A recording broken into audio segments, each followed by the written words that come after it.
10, 9, 8, 7, 6, 5, 4, 3, 2, 1, 0.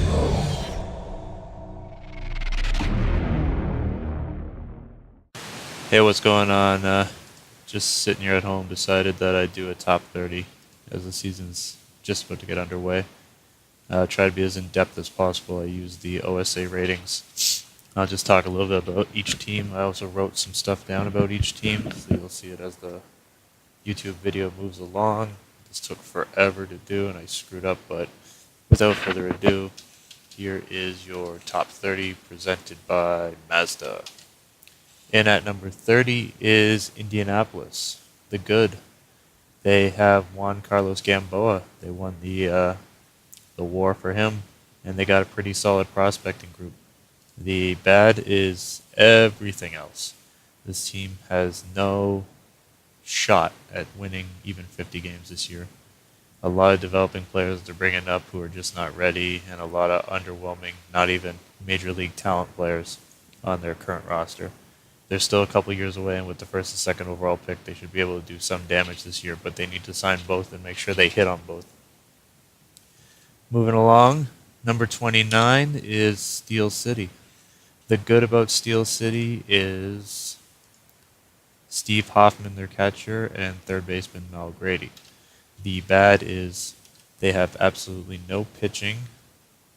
Any pitchers they have are aging, and their prospect pool isn't exactly that great. They have a couple guys down there, a couple of fielders, Booth and Diaz and Lane, and they have a pitcher in Diaz. As well. They have a couple of Diaz's, but other than that, they have a really weak prospect pool, so they need to work on that. Coming in at number 28 is Texas.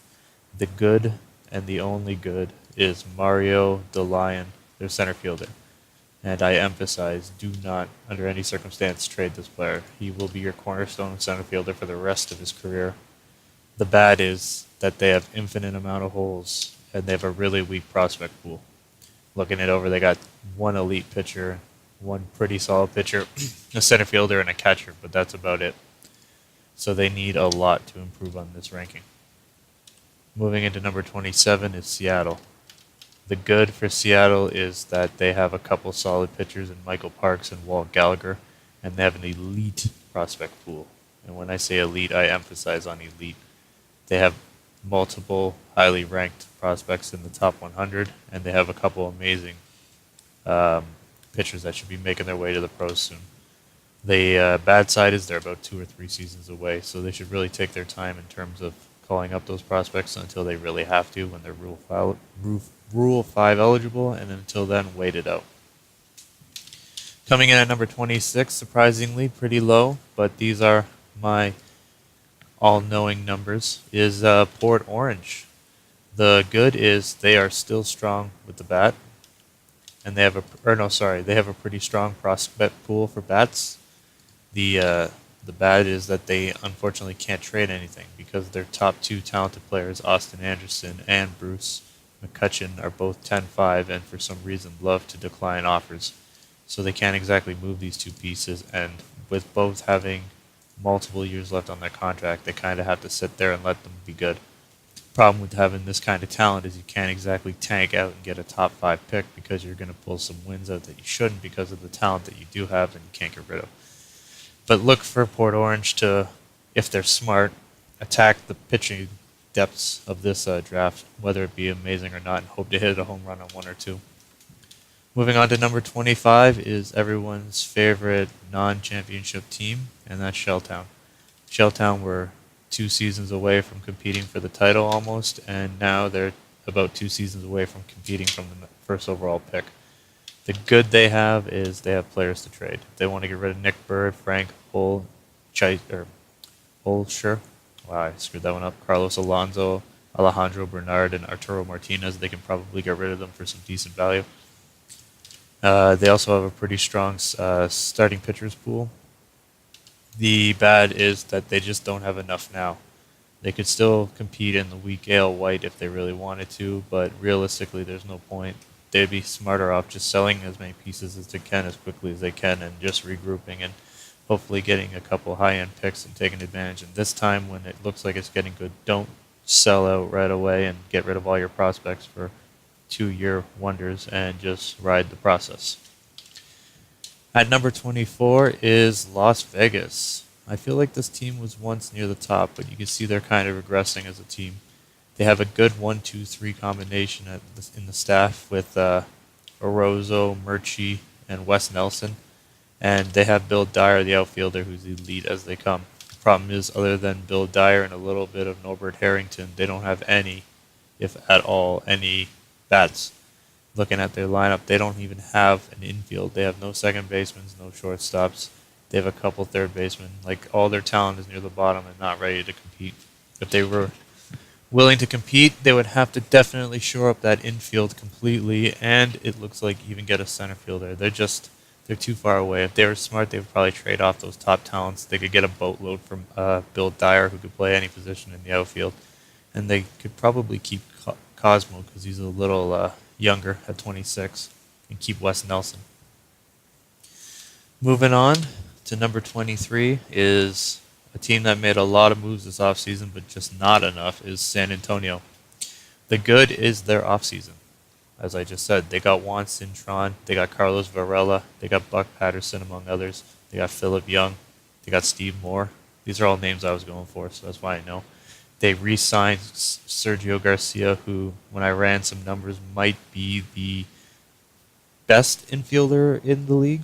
Top 5 for sure. I can't remember exactly where. And he's only 26, and they just got him on a 10-year deal, which they're laughing at with 2 team options at the end. And they just signed probably the best fielder in the league for a very long time. The bad is, even with all the great signings, they still have holes. I mean, Rome wasn't built overnight. So looking at their roster, they have 2 really good catchers. They have a third baseman, an outfielder, and a second baseman, and somewhat of a center fielder. The problem is they're missing all the other spots.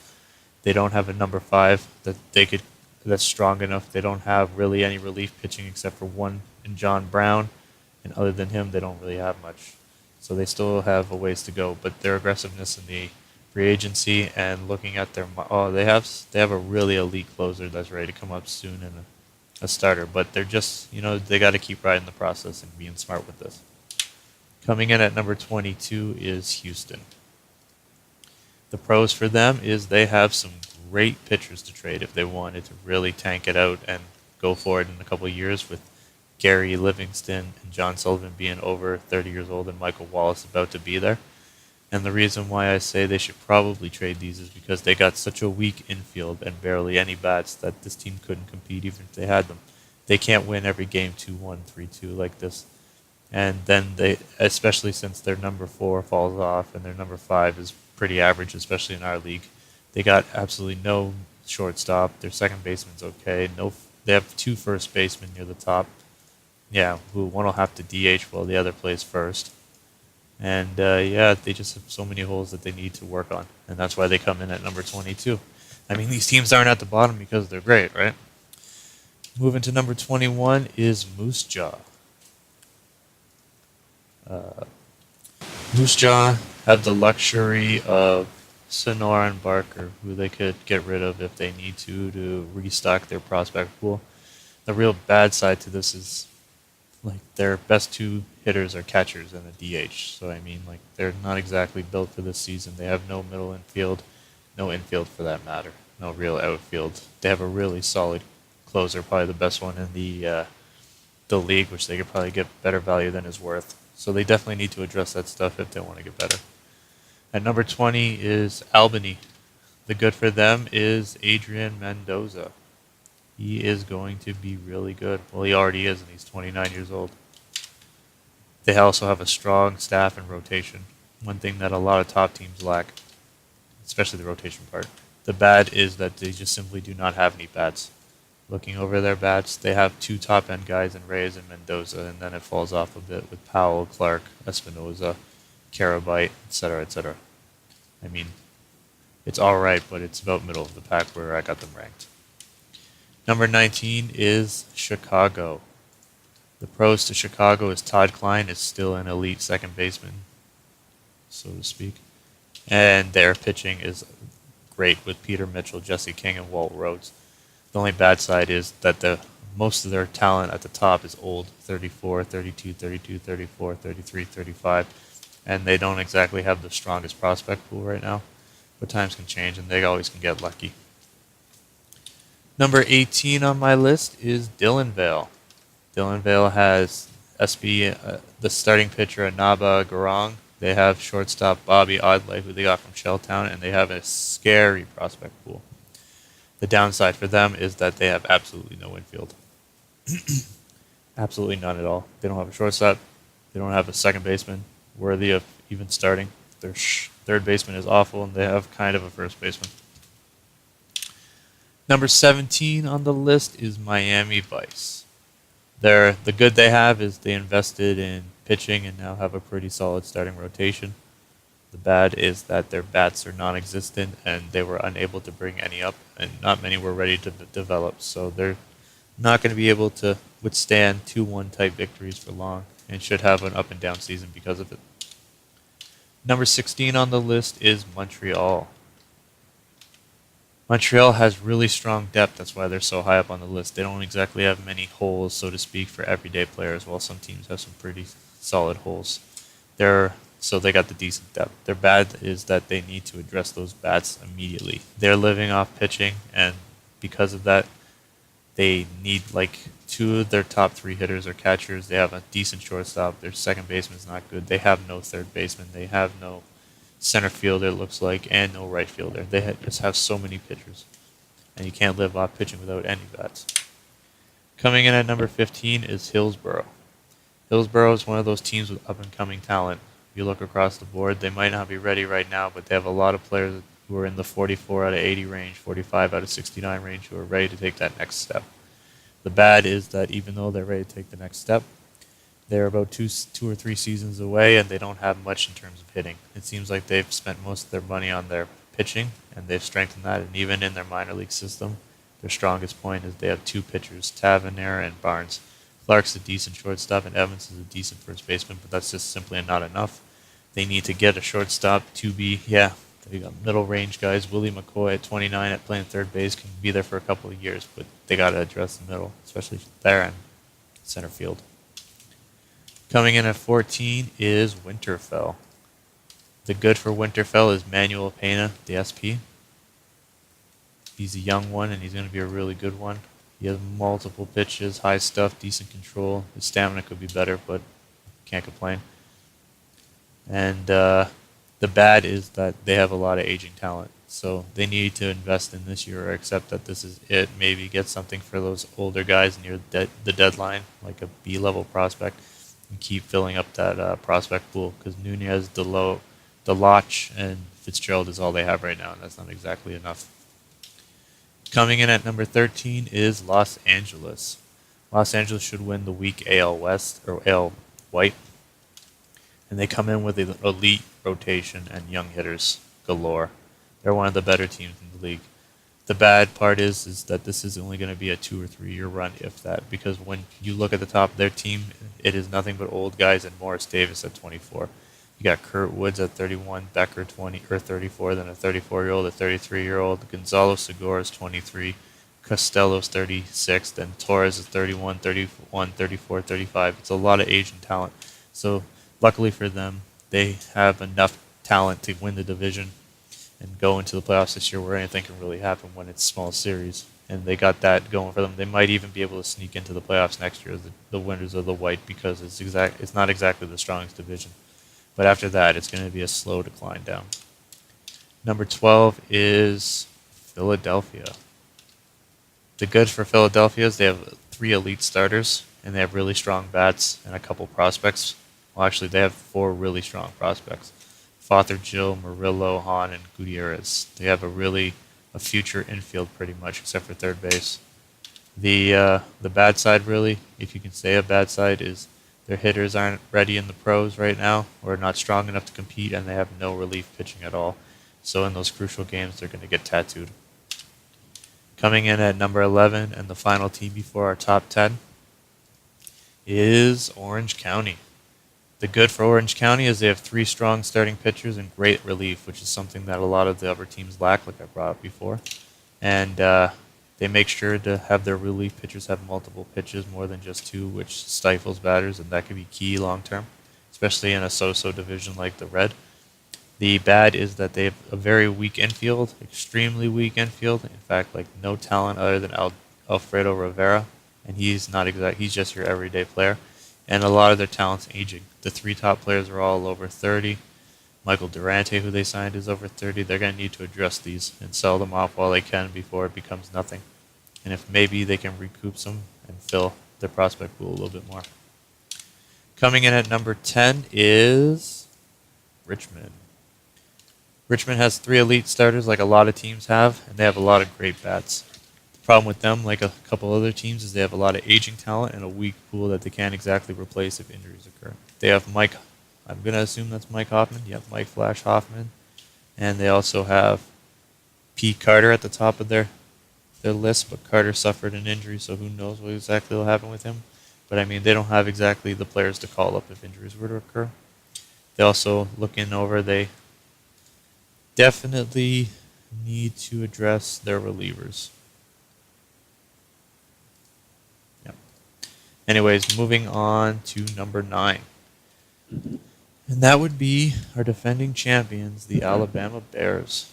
Alabama has Taylor Morrow, Brent Martin, and Carlos McBeth. Carlos McBeth's probably the future of that team. Elite first baseman with power. Problem is, and a huge bad for them, is they have absolutely no middle infield. Mike Bennett's all right, but they have no second baseman. Their third baseman isn't exactly great. They have no center fielder. They have a good couple left fielders in right field. Their catcher's strong, like I've said, but they don't exactly have the pitching to compete as well. So I see it maybe being just one championship. But I do believe that they will make the playoffs. Coming in at number 8, and probably the highest jump from expectations last year, is Omaha. For years we've been listening to George tell us how this was it, and finally the 15-year rebuild has come, and he's starting to reap the benefits of it. He has 4 stud starting pitchers and good corner bats. He has a strong third baseman, strong right field, strong first, and strong left field. The only problem is he has no middle infield or center fielder. Without those, you can't exactly win because you want your pitcher to be hitting ground balls, and when there's no one there to make the defensive play, that can be a problem. So he's definitely a few players away, and looking at his prospect pool, he does have a strong shortstop, and Miguel Diaz. Problem is he's about 3 or 4 years away, so you can't be depending on him right now. But the way they were spending in the offseason, I could see them going after the middle of the infield if they have to. Maybe offer one of those up to another team. Who knows? I'm just talking. Coming in at number 7, another team to take a high rise and expects to make the playoffs this year is the Tampa Terror. While they moved, they brought with them all their talent. They have a 77-plus rotation on all 5 guys and a strong batting core. Of course, you're going to have a strong batting core. I just want to clarify that when I'm up at these levels, that most of these teams are freakishly elite. I'm just nitpicking at this point, just trying to find something that would make you weak and not be able to beat the teams above you. But I mean, this is really anyone's race in like the top 7. I just want to say that right now. So as we continue, their weakness is they have a very weak middle infield. They have no shortstop. They have a couple second basemen, but not championship caliber second basemen. And they have no relief whatsoever. I believe they traded away a player, or no, they picked up Coleman in a trade that was so-so, and he is not looking good at all. But other than him, they don't have much in terms of relievers, and that could cost them in tight games going down the road. Number 6 on our list is everyone's favorite commish, Boston.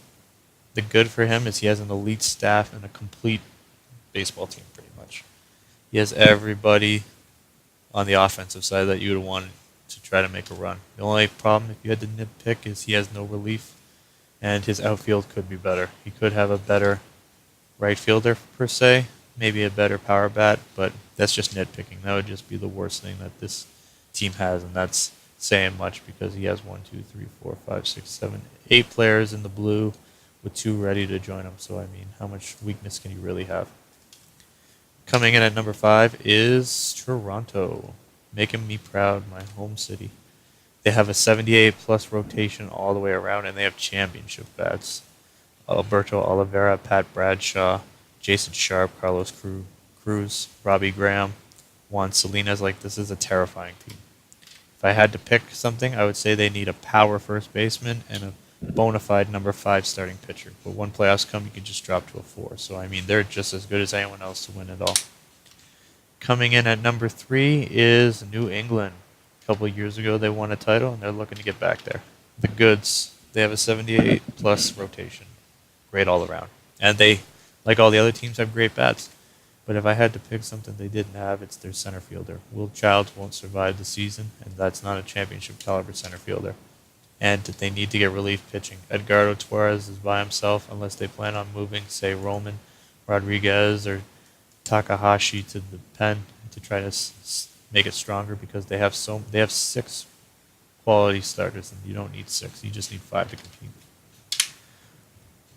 Number 3 on the list, and almost closing it out, winning that bronze medal, is Cincinnati. The good is that they got young talent across the board, so they're going to always be improving. So a couple of the players that they'll have on their team might not exactly look strong right now, but they're going to develop into it, like Tyrone Hawk. They also have Tim Campbell, so as long as you have Tim Campbell, you have a chance. He is just the best pitcher, period, and he's going to continue being the best pitcher. But the problem with having Tim Campbell is he and Pete Denson is all he has. He has probably the weakest staff of the elite teams, and we have seen before that weak staffs don't exactly do well come playoff time, and he will eventually falter because of it. But look for him to attack the market and maybe get a starter. Number 2 on the list, and probably shocked to be here because he's a pessimist, is Cookeville. What makes him stand out is, unlike the other teams, he has elite relief to go along with his strong staff. But if I had to pick something that was bad, he has no shortstop third base combo, really. Jorge Diaz and Brandon Haydock might not survive. And also that a lot of his talent is developing, so they might not hit their true potential this year, and that could hold them back. But if they do hit their potential, that just makes his team even stronger. That leaves number 1 to Washington. Who didn't expect Washington to be number 1 with the way that Ted meticulously trades and drafts and makes sure to check out the free agencies, and he's just always on top of his game. He has the best staff out of everybody. He has an elite outfield, and they're defensively sound. If I had to nitpick, he needs a better shortstop. But a lot of teams at the top need a shortstop, so that seems to be just a problem a lot of teams have. But yeah, all things considered, if the season plays out like I expect it to, expect Washington and Cookeville to face in the finals. Now, this is how I have it ending up. Because of how I've ranked the teams, I got the AL Red going to New England, the AL White going to Los Angeles, and the AL Blue going to Washington, with the wild card all being from the blue, Cincinnati, Boston, and Tampa. In the NL side, I got Richmond winning the red, I got Alabama winning white, and Cookeville winning blue, with Toronto and Winterfell from the blue, and Philadelphia from white representing the wild cards. So this is it. This is your top 30 and a little bit of predictions for playoffs. As always, if you enjoyed this, give it a thumbs up, and if you're hearing this on the internet and you're interested in joining, it's an OOTP-based league. You can check us out at www.onlinedynasty.net/forum. Thank you. Have a good night.